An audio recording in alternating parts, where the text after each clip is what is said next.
Are you a fan of Ys? Do you like Diablo? A little bit of old school? Perhaps a sprinkling of Legend of Zelda? Then I got just the game for you. Welcome everybody. This is part 2 of a mini-series I'm calling Falcom's Hidden Gems, where I attempt to bring attention to games by Nihon Falcom that aren't Ys, Trails, or Tokyo Xanadu. In part 1 I talked about a game called Zwei 2. Today, the name of the game is Xanadu Next. Xanadu Next is an action JRPG by Nihon Falcom that originally came out in 2005 on PC. There was also a version of this game released on a special phone called the N-Gage, but I'm not going to talk about that one. The player takes on the role of a dishonored knight that can be named whatever you want him to be.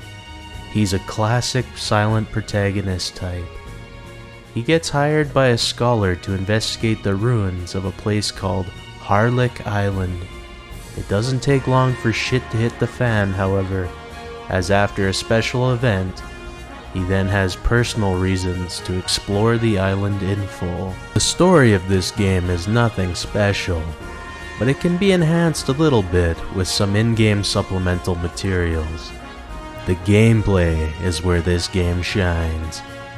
Action JRPGs are Falcom's bread and butter, and in this game they most certainly take inspiration from the Diablo series. I mean, just look at this menu UI. That's some classic Diablo if you ask me. The gameplay is very simple. Whenever you get close to an enemy, you can start swinging your weapon. But that's not all. If you hit an enemy from behind, your attacks will be critical hits.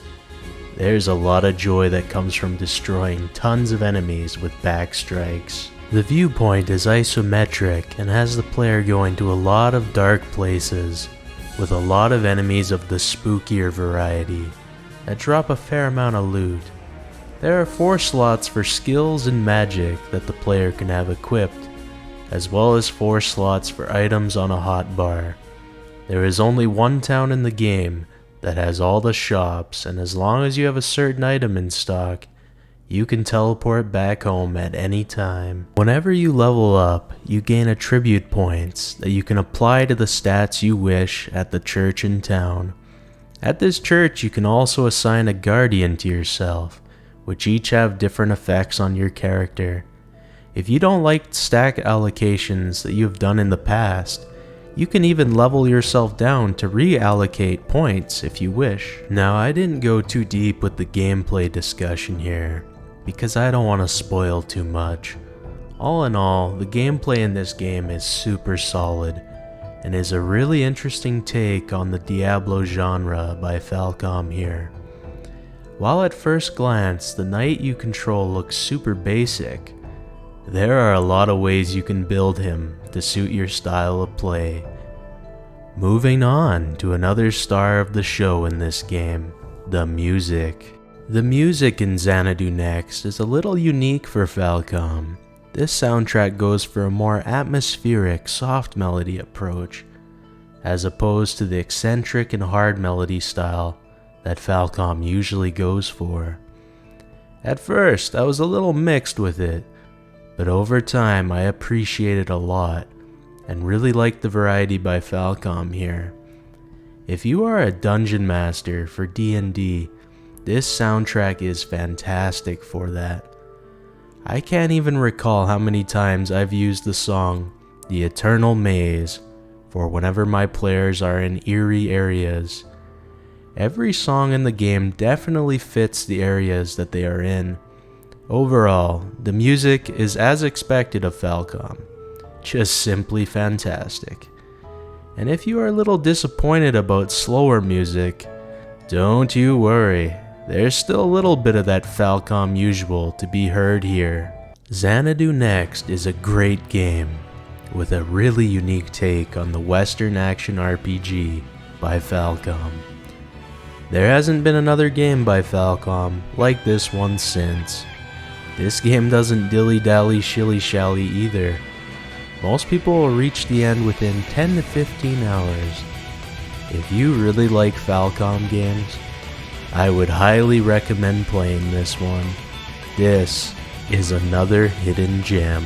Alright, if you enjoy JRPG content, check out my previous uploads.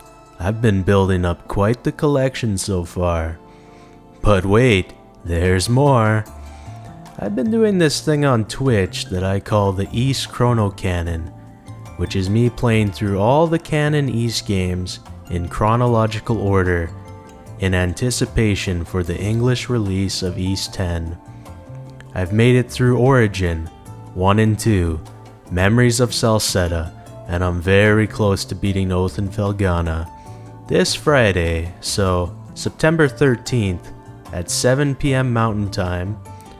I'm gonna leave a bunch of time zone equivalents on the screen here. Anyways, on that day, on that time, I'll be playing the black sheep of the series, Ys 5. If you want to see some action of the game that most people say is the worst in the series, come on down. If you are curious of what I'm like while streaming, check out the first edited video I made on this channel. About 3 minutes into that video is a clip montage of my first 50 hours of streaming. As per usual, thanks for watching. I'll see you around. Have a good one. Peace.